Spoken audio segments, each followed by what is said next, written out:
बेटा अब आज हम लोगों ने एक्टिविटी और प्रॉफिटेबिलिटी रेशोज करनी है, राइट। इसके लिए हमें सबसे पहले कल हम लोगों ने प्रीवियस क्लास में हम लोगों ने बैलेंस शीट का फॉर्मेट कर लिया, ओके।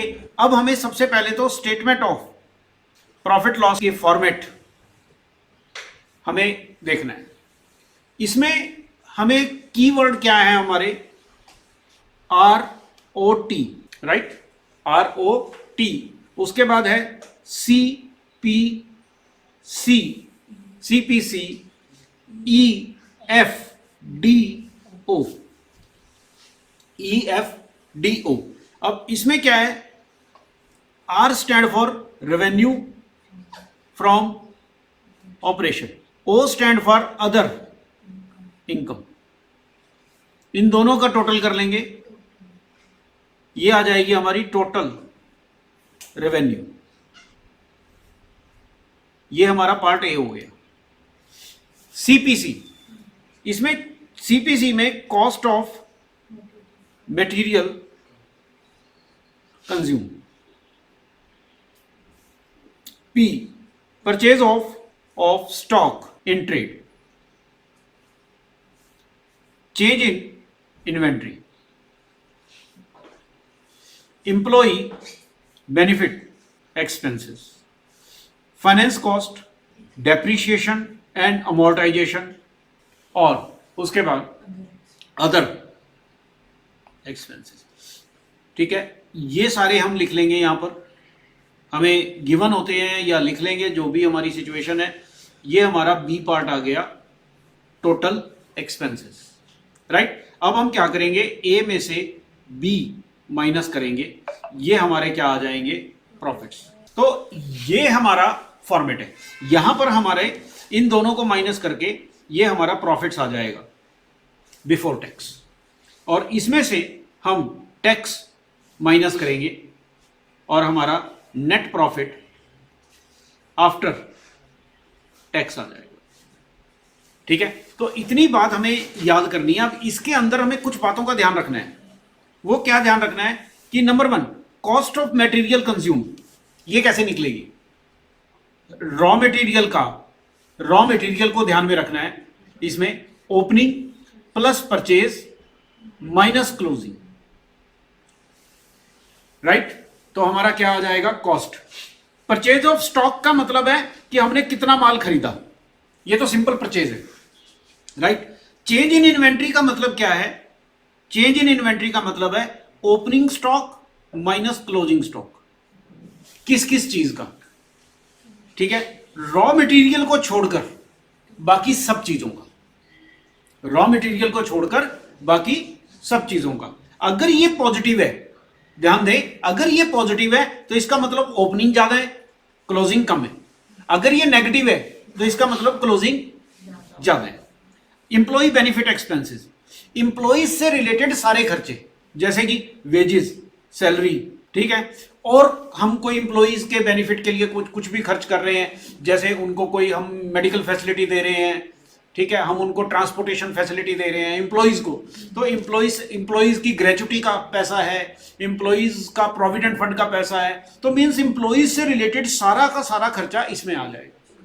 ठीक है, अब फाइनेंस कॉस्ट, इसमें हमारा इंटरेस्ट एक्सपेंसेस आएगा। क्या आएगा हमारा, इंटरेस्ट एक्सपेंसेस। डेप्रीशिएशन, इसमें सारे डेप्रीशिएशन और इनटेंजिबल एसेट्स का रिटर्न ऑफ आएगा, और बाकी सारे खर्चे इसमें आएंगे, ऑफिस के, एडमिनिस्ट्रेशन के, सेलिंग के, डिस्ट्रीब्यूशन के, ये सारे खर्चे आपके इसमें आएंगे। इवन जो बाकी के लॉसेज हैं, जैसे loss by fire, loss by theft, charity, कुछ भी है, वो सारा का सारा किसमें आएगा, अदर एक्सपेंसेस में आएगा। अब हमें इसमें ध्यान क्या रखना है, हमें ध्यान क्या रखना है, हमें ध्यान ये रखना है कि दो चीजें कैलकुलेट करनी है मेन।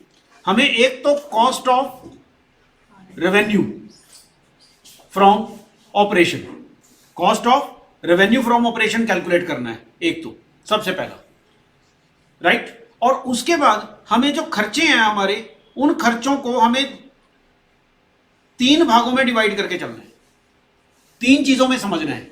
कैसे? डायरेक्ट एक्सपेंसेस, ऑपरेटिंग एक्सपेंसेस और नॉन ऑपरेटिंग, राइट। अब अगर हम डायरेक्ट एक्सपेंसेस लेते हैं तो cost of revenue from operation हमारी आ जाती है। अगर हम ऑपरेटिंग एक्सपेंसेस लेते हैं तो हमारे ऑपरेटिंग प्रॉफिट आ जाते हैं। अगर हम तीनों को ले लेते हैं तो हमारे क्या आ जाते हैं? नेट प्रॉफिट आ जाते हैं। मेरी बात समझ आई आपको? अब हमें इनको समझना है, इसके लिए आप इस टर्म को ध्यान दें। अब देखो, सबसे पहली चीज, हमारे जो फॉर्मूले जितने भी होंगे हमें उन्हें किस चीज की जरूरत पड़ेगी? देखो, नंबर 1 ध्यान से समझिएगा, इन्वेंट्री टर्नओवर रेशियो। इसमें हमें cost of revenue from operation की जरूरत पड़ेगी। दूसरा एलिमेंट क्या है? Average inventory. एवरेज तो सिंपल होता है, opening plus closing divided by 2, ठीक। दूसरे नंबर पे हमारी रेशो कौन सी है बेटा? दूसरे नंबर पर है ट्रेड रिसीवेबल टर्नओवर रेशो। इसमें हमें जरूरत पड़ेगी क्रेडिट रेवेन्यू की, राइट। इसमें कुछ नहीं है, टोटल रेवेन्यू में से कैश रेवेन्यू हटा देंगे, क्रेडिट रेवेन्यू आ जाएगी, कोई दिक्कत ही नहीं है।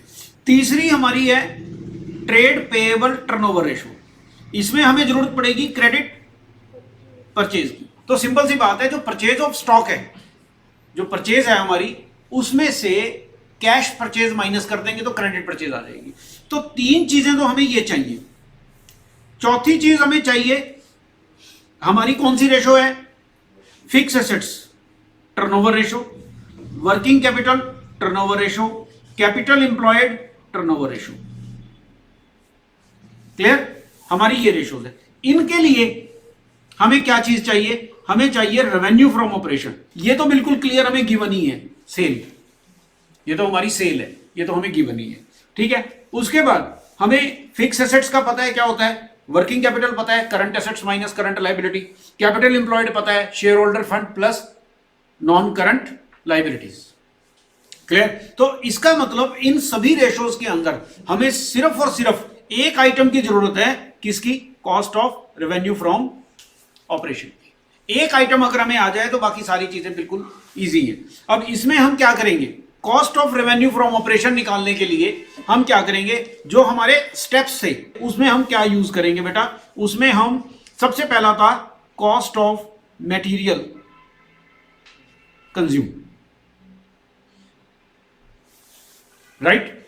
दूसरे नंबर पे था purchase of stock in trade. तीसरे नंबर पे था plus minus change in inventory, okay. और चौथे नंबर पे था डायरेक्ट एक्सपेंसेस। इनको अगर हम प्लस कर दें तो हमारा क्या आ जाएगा? Cost of.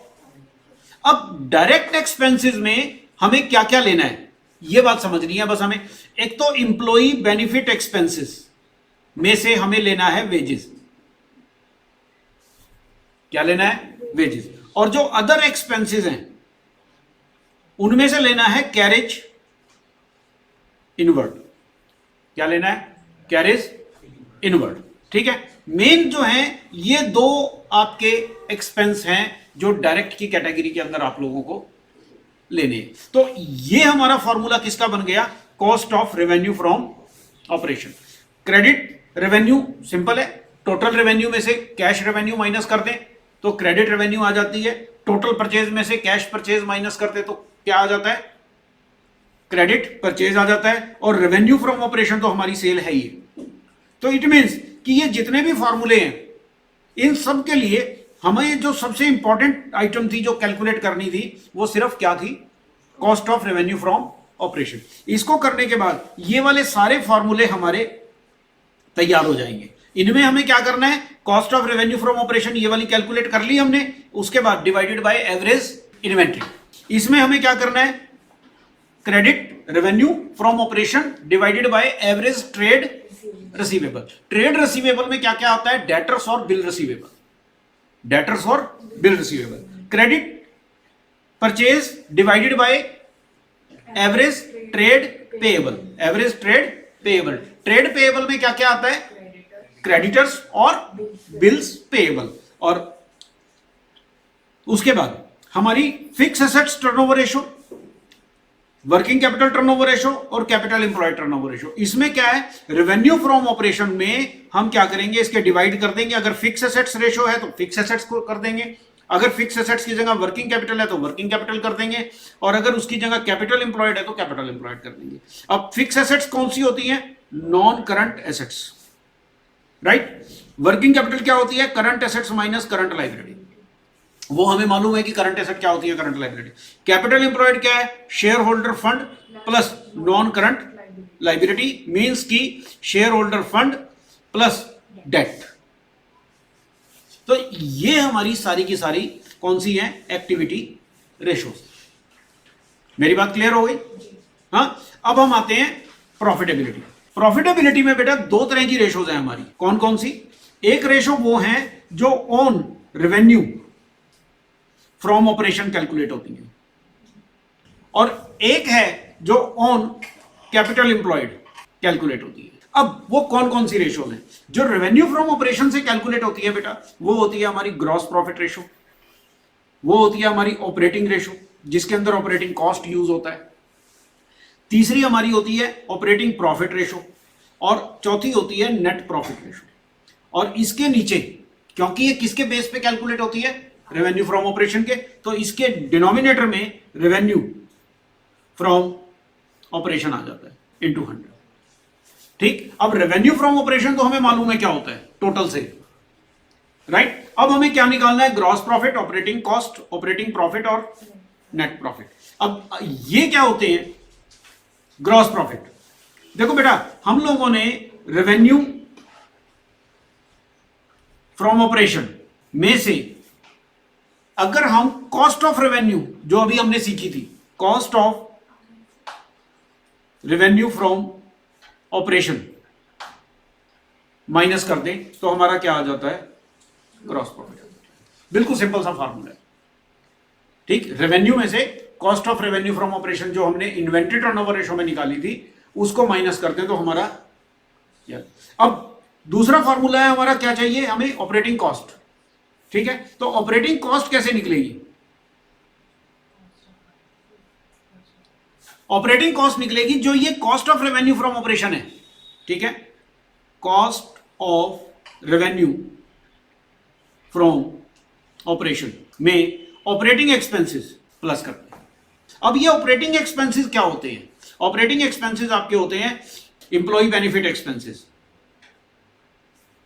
राइट। दूसरे नंबर पे क्या था, फाइनेंस कॉस्ट, वो नहीं आती, वो इसमें ऑपरेटिंग में नहीं आती, ठीक है। उससे अगला क्या था, डेप्रीशिएशन अमोर्टाइजेशन, वो इसमें आ जाएगा। उसके बाद क्या था, अदर। अब अदर में जो अदर एक्सपेंसेस हैं उनमें हमें लॉस, ठीक है, लॉस, चैरिटी, डोनेशन, ये इनको हमने छोड़ देना है। किनको छोड़ देना है, हमने इनको छोड़ देना है, राइट। अब उसके बाद क्या होगा कि इन बाकी की आइटम्स को ले लेना है। हमने क्या किया, cost of revenue from operation plus operating expenses, इनको ले लेंगे तो हमारा क्या आ जाएगा, ऑपरेटिंग कॉस्ट आ जाएगा। अब अगला है हमारा ऑपरेटिंग प्रॉफिट। ऑपरेटिंग प्रॉफिट निकालने का फॉर्मूला बिल्कुल सिंपल है, ऑपरेटिंग प्रॉफिट बराबर रेवेन्यू फ्रॉम ऑपरेशन में से हम ऑपरेटिंग कॉस्ट माइनस कर देंगे।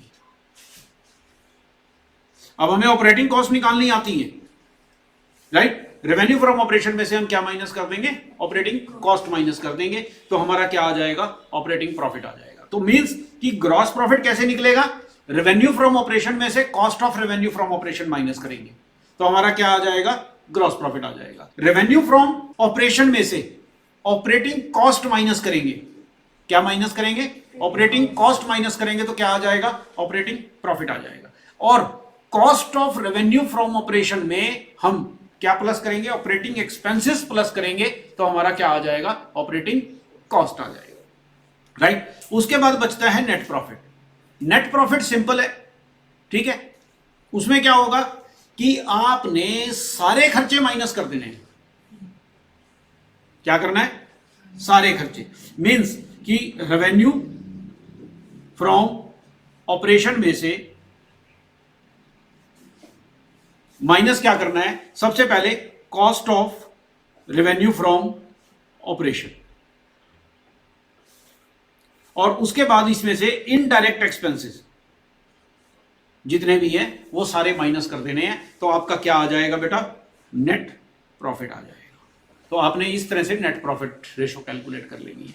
अब आखिरी रेशो हमारी कौन सी है, ROI, रिटर्न ऑन इन्वेस्टमेंट। ये बिल्कुल सिंपल है, net profit before interest and tax divided by capital employed, right, into 100। अब हमें कैपिटल एम्प्लॉयड पता है क्या होता है, क्या होता है, debt plus equity, means non current liability plus share holder fund, ये हमारा क्या होता है। और नेट प्रॉफिट में बिफोर इंटरेस्ट लेना है, तो इसका मतलब जब हम नेट प्रॉफिट कैलकुलेट करेंगे तो फाइनेंस कॉस्ट को माइनस नहीं करेंगे, माइनस नहीं करेंगे, अगर माइनस कर रखा है तो उसको प्लस कर देंगे, और टैक्स तो लेना ही नहीं है हमें पहले, राइट। तो इतना करने के बाद हम लोग इस सारे के सारे फॉर्मूलाज को तैयार कर सकते हैं, ठीक है। ये हमारा बेसिक फंडा है। देखो इस पूरे के पूरे टॉपिक में हमें किस चीज की जरूरत पड़ी, हमें एक तो जरूरत पड़ी यहां पर cost of revenue from operation की, राइट, ठीक है। इस पूरे पोर्शन में सिर्फ एक मेन आइटम थी जिसकी हमें कैलकुलेशन करनी पड़ी। यहां पर हमें किसकी जरूरत पड़ी, ग्रॉस प्रॉफिट की। ग्रॉस प्रॉफिट कैसे निकलेगा, रेवेन्यू में से ये माइनस कर दो। अगली है ऑपरेटिंग कॉस्ट निकालनी है, ऑपरेटिंग कॉस्ट। अब ऑपरेटिंग कॉस्ट क्या होगा, cost of revenue from operation में ऑपरेटिंग एक्सपेंसेस प्लस कर दो तो कॉस्ट आ जाएगी।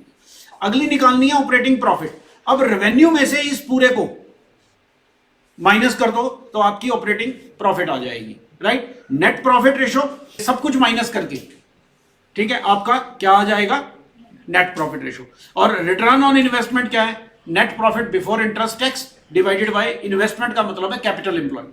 क्या मतलब है, कैपिटल एम्प्लॉयड। मींस के कुछ आइटम्स हैं जिनको आप लोगों को तैयार करना है, रेस्ट कुछ भी नहीं है, ठीक है जी।